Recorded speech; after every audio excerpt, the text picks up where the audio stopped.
Okay now अब मैं आपको अमाउंट ऑफ, देखिए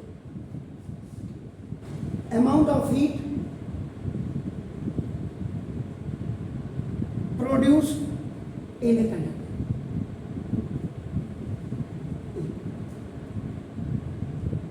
Conductor means wire in which electric current you are flowing. ये जैसे this is the wire, ये वायर ही आपकी क्या है, कंडक्टर है. इनके जब आप दो एंड्स कर देंगे तो दो एंड्स के बीच में आपका पोटेंशियल डिफरेंस होगा.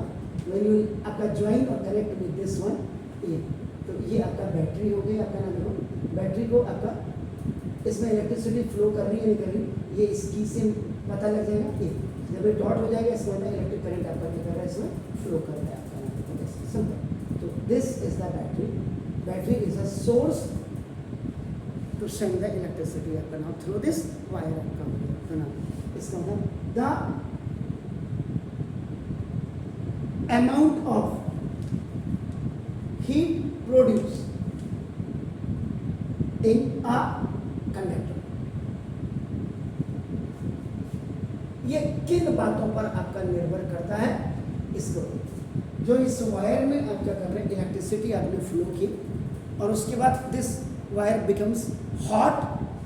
इसका मतलब क्या हो गया कि electrical energy was converted into the heat energy. अभी थोड़ी देर पहले आपने पहले वीडियो में heating effect of electric current में आपने कहा था. Is it clear? तो ये किन तीन बातों पर निर्भर करता है, किन बातों पर निर्भर करता है. सबसे पहले तो आप इसको देखिएगा कि स्ट्रेंथ, पहला strength of electric current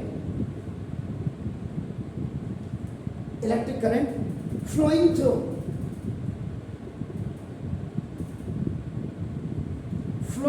the conductor. पहला द फर्स्ट आपका factor, the first amount of heat.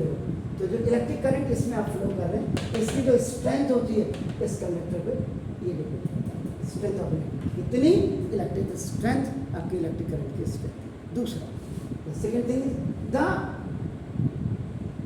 Resistance of the conductor.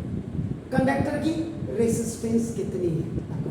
दूसरा फैक्टर या दूसरा अमाउंट ऑफ हीट. तीसरा थर्ड द टाइम. ये फैक्टर्स भी आप कह सकते हैं. The time for which the current is flow. The current is flow आप भी लिख सकते हैं कितनी देर तक ये आपकी ऊर्जा आपके इलेक्ट्रिक करंट इसमें फ्लो कर रही है. इन तीन चीजों पे आपका अब आपका लगेगा. अब इस वायर का पोटेंशियल डिफरेंस आपका V हो गया. देखिए आपका नाम वजह से इलेक्ट्रिक करंट आपका Y हो ही गया आपका नाम वजह से. अब आप क्या करेंगे, if V is the potential difference across the conductor. ये किसी कंडक्टर का अपना पोटेंशियल डिफरेंस है आपका देखो. And capital Q is the charge, और कैपिटल Q आपका क्या है, चार्ज है this flowing through the conductor, जो इस कंडक्टर से आपका फ्लो कर रहा है, फ्लोइंग थ्रू द कंडक्टर.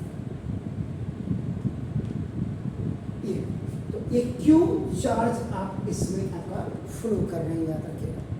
जो कब तक कर रहे हैं इसमें देखो, for the time T time तक, T सेकेंड तक आप कह सकते हैं. तो इसका मतलब करंट फर्स्ट करंट फ्लोइंग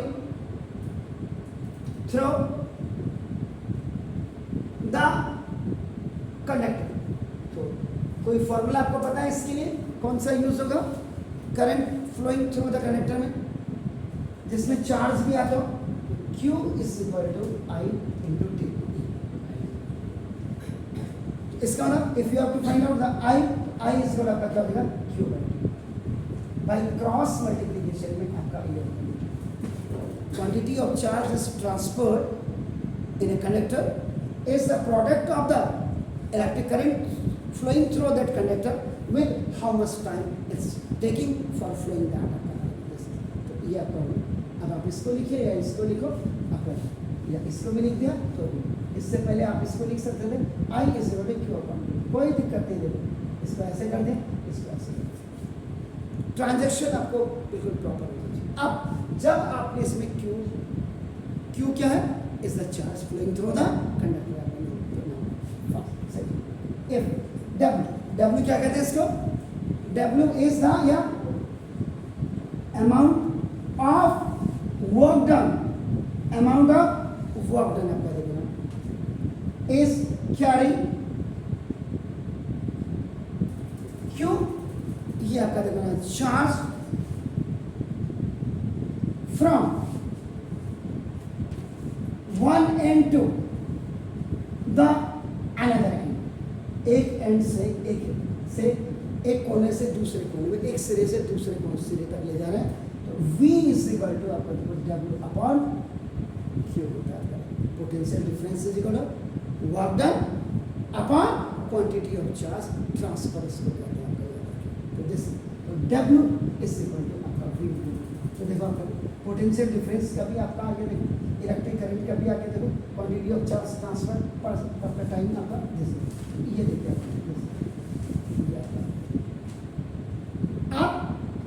आप क्या करेंगे, इसको कहाँ रखेंगे, ये देखिएगा कहाँ रखें इसको, ये W इज इक्वल टू है यहाँ। अब आपका now substitute the value of Q from equation number 2 to equation number 3। Q की ये वाली वैल्यू यहाँ रखी, तो V is equal to V into Q की जगह में देखा था V।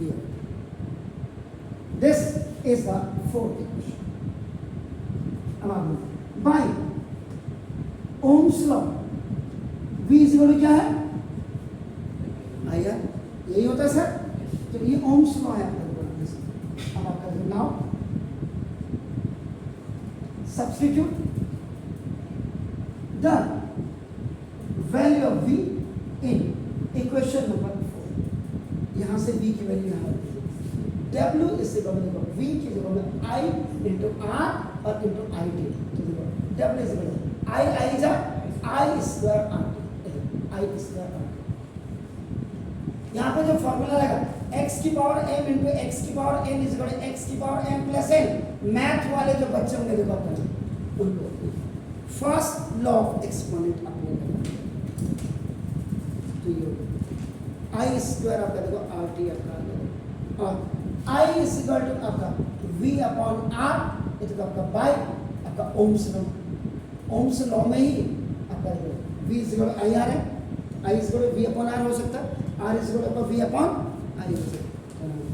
W इक्वल, अब W में क्या हो जाएगा सर जी, I की जगह में आप क्या करेंगे, I की जगह में आप V अपॉन R का स्क्वायर और इंटू RT का, तो W is equal to I upon R, इसका भी स्क्वायर हो जाएगा और इंटू R इंटू।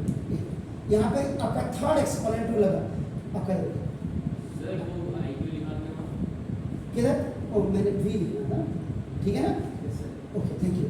R से एक पावर कैंसिल हो गया, W is equal to V square T upon V square जी हो गया। तो अब आपका क्या कर सकते हैं आप इसको, तो this work done is equal, अब आपका देखो this work done is equal to the, किसके बराबर हो जाएगा ये, heat produced in the conductor, heat produced in the conductor। इसका मतलब W इज इक्वल टू आपका H हो गया। अब यहाँ पे देखिएगा H यहाँ पर रख दीजिएगा, V स्क्वायर T अपॉन, एक फॉर्मूला ये हो गया। दूसरा फॉर्मूला आपका I स्क्वायर RT, ये भी आपका, और तीसरा फॉर्मूला आपका क्या हो गया, देखो ये VIT।